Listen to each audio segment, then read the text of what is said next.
When people see a fire engine in the rearview mirror, they slow down, move over, and get out of the way to make room for the heroes. And they see me in their rearview mirror. At best, they're annoyed. At worst, they're scared.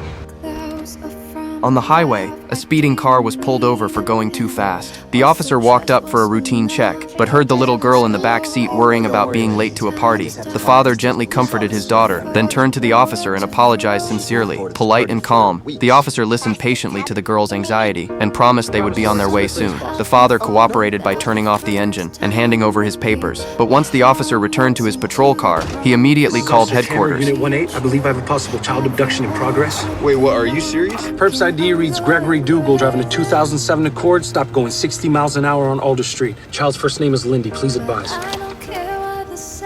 The firefighter riding along in the passenger seat was confused. It turned out the officer had already spotted two clues. First was the faint mark of a missing ring on the father's finger. Second was the amount of luggage, far too much for a simple party. The firefighter still thought there might be another explanation, but the officer insisted he was preventing danger before it happened. Then headquarters responded, confirming the father's motive for kidnapping. Custodial interference. Child's father is a confirmed perpetrator. Additional units en route.